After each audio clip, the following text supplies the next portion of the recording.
আশরাফ আলী থানভী রহমাতুল্লাহ আলাইহি তিনি 1500-র অধিক কিতাব লিখেছেন। সে যে কয় বছর বেঁচেছেন তার জীবনের সঙ্গে হিসাব করে মিলাইলে দেখা যায় তিনি যে লেখা লিখছেন কোরআন হাদিস সম্পর্কে প্রতি মিনিটে লেখা পড়ছে 17 থেকে 18 লাইন। 17 থেকে 18 লাইন লেখা পড়ছে তার। তিনি একটা ঘটনা লিখছেন তার কিতাবের মধ্যে। ঘটনাটি হলো পয়গম্বর ঈসা আলাইহিস সালাম একটা সফরে যাবেন। সফরের মধ্যে একটা লোক নিবে, কোন লোক পায় না, পেয়েছে একজন ইহুদিকে। পয়গম্বর বলে, ইহুদি আমার সঙ্গে কি সফরে যাবি? দীর্ঘ লম্বা সফর। ইহুদি বলল, পয়গম্বর আমি আপনার সঙ্গে অবশ্যই সফরে যাব। এরপরে পয়গম্বর লম্বা সফরে যাবে, সঙ্গে নিয়েছে মাত্র 3টা রুটি। ইহুদিকে আলাদা খাবার কিনে দিয়েছে। পয়গম্বর বলল, আমি রুটি আহার করব, আর তোমাকে যে আমি খাবার কিনে দিলাম এই খাবারটা তুমি খাওয়া। কই ঠিক আছে। ইহুদিকে পয়গম্বর খাবার দিয়েছে, খাবার খাচ্ছে। পয়গম্বর ঈসা আলাইহিস সালাম তার রুটিগুলা বের করে 2টা রুটি ভক্ষণ করেছে। একটা রুটি দস্তরখানার মধ্যে রেখে পয়গম্বর ঈসা আলাইহিস সালাম নদীর মধ্যে পানি পান করতে গিয়েছে। পানি পান করতে গিয়া পানি পান করার পরে এসে দেখে দস্তরখানার মধ্যে রুটি নাই। এরপরে পয়গম্বর ঈসা আলাইহিস সালাম ইহুদিকে জিজ্ঞাসা করছে, আমি 2টা রুটি খেয়েছি, আর একটা রুটি কই গেল? ইহুদিরে আলাদা করে খাবার কিনা দিছে। কিনা দেওয়ার পরেও ওইগুলাও খাইছে। পয়গম্বরের রুটি খাইয়া চুপ করে বসেছে। এরপরে পয়গম্বর জিজ্ঞাসা করল, রুটি কে খেয়েছে? ইহুদি বলে, পয়গম্বর তোমার আল্লাহর কসম করে বলছি রুটি কে খাইছে আমি জানি না। এইভাবে মিথ্যা কথা বলল। পয়গম্বর আলাইহিস সালাম কিছুই বলে নাই, বলে আমার সঙ্গে চলো। অনেক লম্বা সফর, রাস্তা দিয়ে হেঁটে হেঁটে যাইতেছে। অনেক ক্ষুধা লেগেছে। ক্ষুধা লাগার পরে দেখে একটা হরিণী, সঙ্গে 2টা বাচ্চা বড় হয়ে গিয়েছে, বাচ্চাকে খাওয়া যাবে। পয়গম্বর বলল, হরিণীর বাচ্চা আমার কাছে ছুটে আসো, ক্ষুধা লেগেছে।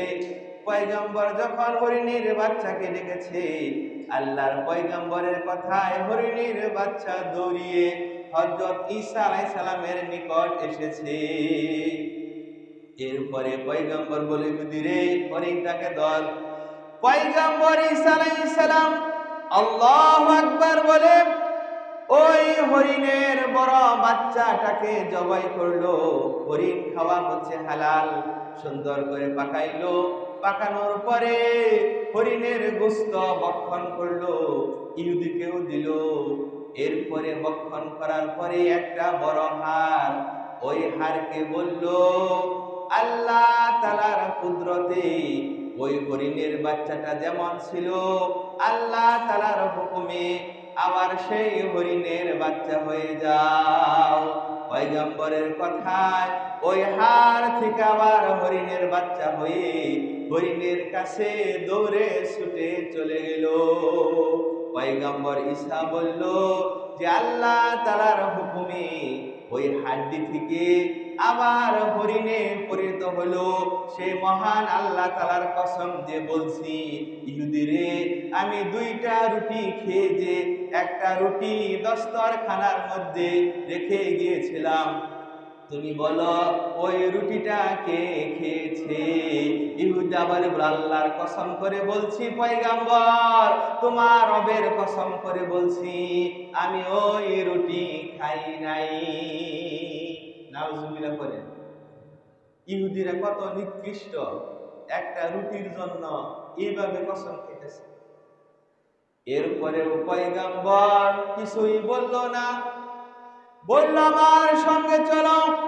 এইভাবে দীর্ঘ সফরের মধ্যে যাচ্ছেন, রাস্তা দিয়ে হেঁটে হেঁটে যাচ্ছে। এমন সময় দেখে পাহাড় থেকে একটা ঝর্ণা নেমেছে। ওই ঝর্ণার পানি পড়তে পড়তে নদী হয়ে গিয়েছে। পয়গম্বরদেরকে আল্লাহ তাআলা মুজিজা দেন। হযরত ঈসা আলাইহিস সালামের অনেক মুজিজা ছিল, তার মধ্যে একটা মুজিজা ছিল কোন অন্ধ লোকের চোখের মধ্যে এইভাবে হাত বোলাই দিলে সঙ্গে সঙ্গে অন্ধত্ব দূর হয়ে যেত। হযরত ঈসা আলাইহিস সালামের আরো মুজিজা ছিল, আল্লাহ তাআলা তাকে দান করেছিলেন মৃত মানুষের সঙ্গে সে কথা বলতে পারত। আর অনেক মুজিজা ছিল। এরপরে রাস্তাতে হেঁটে যাচ্ছেন, সামনে নদী বেজেছে, কোনো নৌকা নাই, কিচ্ছু নাই। এরপরে ইহুদি বলে, পয়গম্বর কোন নৌকা নাই, নদী কিভাবে পার হব? পয়গম্বর বলে আমার হাত ধরো। হাতটা ধরে হযরত ঈসা আলাইহিস সালামের একটা মুজিজা, নদীর উপর দিয়ে আস্তে আস্তে হেঁটে হেঁটে নদী পার হয়ে গেল। সুবহানাল্লাহ পড়ে। এরপরে পয়গম্বর বলতেছে, ইহুদিরে কোন রকম নৌকা ছাড়া, মাঝি ছাড়া আমার যে আল্লাহ তাআলা আমাকে নদী পার করে দিলেন, সে আল্লাহর কসম করে বলছি, আমি যে দস্তরখানার মধ্যে একটা রুটি রেখে গিয়েছিলাম, ওই রুটিটা কে খেয়েছে বলো? ইহুদি বলে, তোমার রবের কসম করে বলছি আমি রুটিটা খাই নাই। আবার মিথ্যা কথা বলবো। আলোচনা চলতেছে দুনিয়ার নিন্দা সম্পর্কে। এই দুনিয়ার জন্য মানুষ কত জঘন্যতম কাজ করতে পারে, মিথ্যার আশ্রয় নিতে পারে। এরপরেও পয়গম্বর কিছুই বলল না। যেতে যেতে অনেক দূরে চলে গেল। একটা এমন স্থানে গেল শুধু জঙ্গল আর জঙ্গল। আশরাফ আলী থানভী রহমাতুল্লাহ আলাইহি তার কিতাবের মধ্যে লিখেন, এরপরে দেখে একটা উলুর ডিপি, অনেক বড় উঁচু জায়গা। পয়গম্বর বলল, হে আল্লাহ, তুমি উলুর ডুপিকে স্বর্ণে পরিণত করে দাও। পয়গম্বরের দোয়া সঙ্গে সঙ্গে কবুল হয়ে গেল। জঙ্গলের মধ্যে পয়গম্বর আর ইহুদি ছাড়া আর কেউ নাই। স্বর্ণের ডিপিতে যখন পরিণত হয়েছে, পয়গম্বর ঈসা আলাইহিস সালাম বলল, এই স্বর্ণটা আমি তিনটা ভাগ করব। এইখানে কোনো মানুষ নাই, এক ভাগ হচ্ছে আমার, আরেক ভাগ হচ্ছে ইহুদি তোমার, আর 3 নাম্বার ভাগ হচ্ছে আমি দস্তরখানার মধ্যে যে রুটিটা রেখে গিয়েছিলাম, ওই রুটিটা যে ভক্ষণ করেছে, আমি একটা স্বর্ণের ভাগ ওই ভক্ষণকারীকে দিয়ে দিব। এই কথাটা শোনার পরে ইহুদি চিন্তা করলো, রুটি তো আমি খেয়েছি, একটা ভাগ তো আমাকেই দিবে। এতক্ষণ আমি মিথ্যা কথা বলেছি, এখন যদি আমি সত্যি কথাটা বলে দেই, আরেকটা স্বর্ণের ভাগ পাবো। এরপরে ইহুদি চিৎকার করে বলল, পয়গম্বর, আমি এতক্ষণ পর্যন্ত মিথ্যা কথা বলেছি, এখন আমি তোমার আল্লাহর কসম দিয়ে বলছি, ওই রুটিটা আমি ভক্ষণ করেছি। যখন স্বর্ণের একটা ভাগ পাবে, এই দুনিয়ার লোভে পড়ে সে স্বীকার করে নিল, আমি ওই রুটিটা ভক্ষণ করেছি।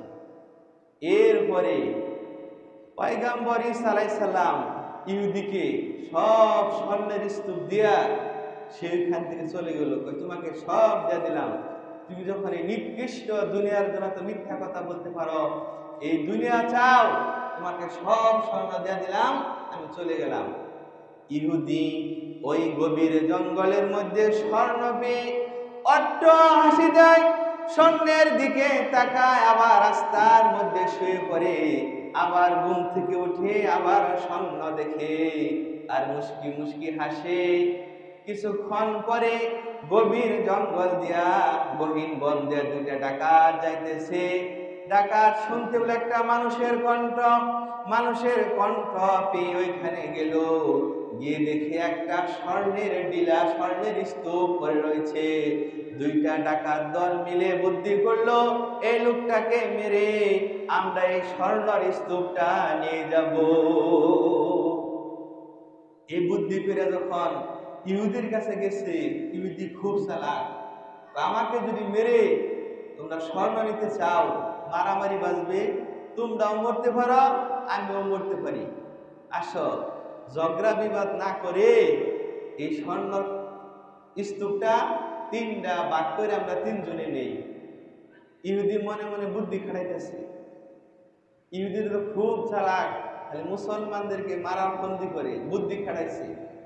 বুদ্ধি খাটানোর পরে বলতেছে, হে ডাকাত দল, তোমরা অনেক রাস্তা সফর করে এসেছ, তোমাদের ক্ষুধা লেগেছে, আসো স্বর্ণ তো তিনজনে ভাগ করেই নিব, এখন আমরা কিছু খানা দানা খেয়ে নেই।